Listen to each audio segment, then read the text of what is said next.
Ano meron dyan? Pang-anim na? Ano meron dyan? Hindi, madulas. Utang ina, yan na naman. Utang ina. Kanina daw sabi ni Dib, 3 motor na ano dyan, natumba. Ngayon, yan naman. Dapat kasi hindi na tinitigil-tigilan itong ano. Hindi na patigil-tigil yung gawa nila dyan.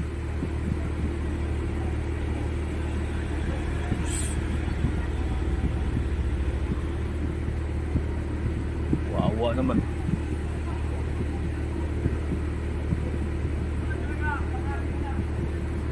Sabi ng matanda, marami na daw. Ano kayang meron dyan? Ano kaya madulas yan dyan?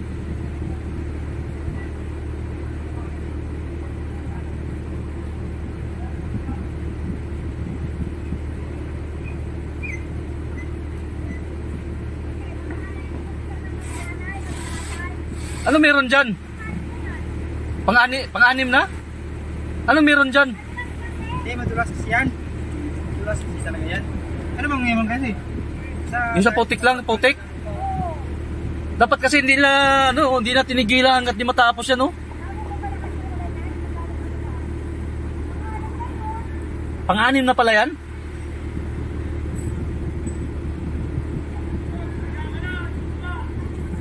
Utang ina, yan na naman.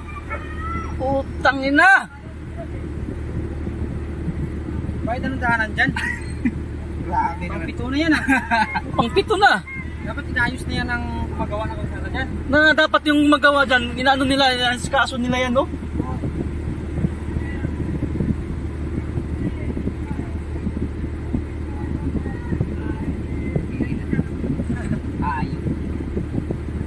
Hindi, wala talagang kamalay-malay. Madudulas ka talaga dyan. Parang nagiging puzzle lang eh, sunod eh.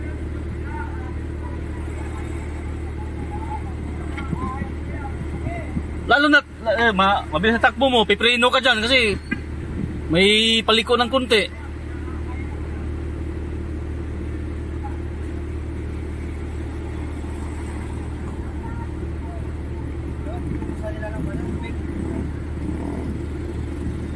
Di dapat yung mga gumagawa dyan, dapat na ano nila, di nila iniwanan ng ganyan, no?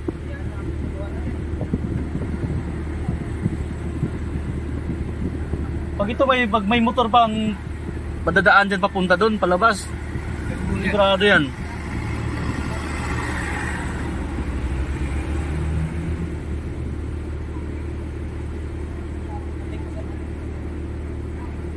Pag yung motor dyan na hindi alam, pahataw-hataw, dali ka talaga dyan. Magpreno sa panguma. Hindi, ipipreno ka talaga dyan kasi medyo paliko ng konti eh. Tulad yan, oh. Eh kung hindi makaano.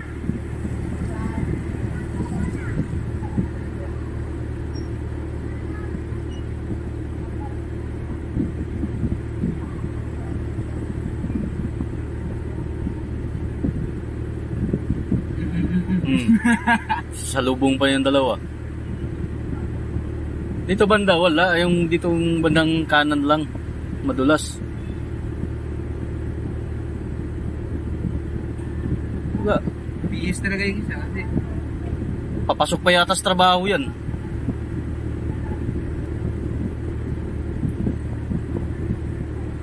Tipin mo yung motor mo, ingat-ingatan mo. Tapos bigla ka lang madulas dyan.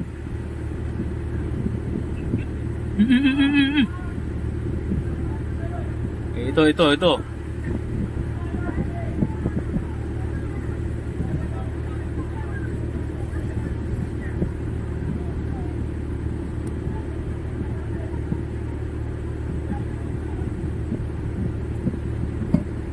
Pang-pito na yun. Mapamura ka. Ganun nangyari.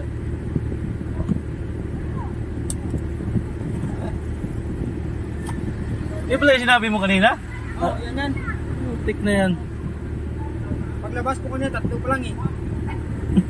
Pagkito na pala yun, grabe. Kasi yan eh. Dapat inayos, pinuusan ng tubig yan eh.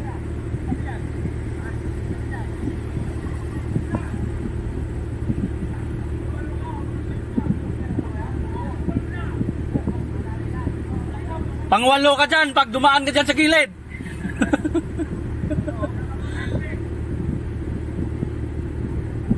Dapat kasi di nila inayaan yan eh. Binuhusan nila ng tubig yun dyan eh. Oo, binuhusan dapat nila tubig yan. Boy, boy.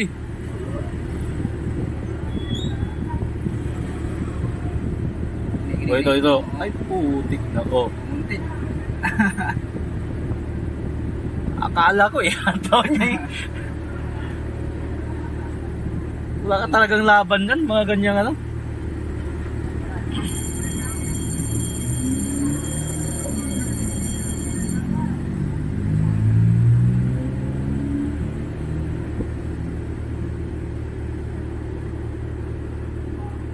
So, yun lang no.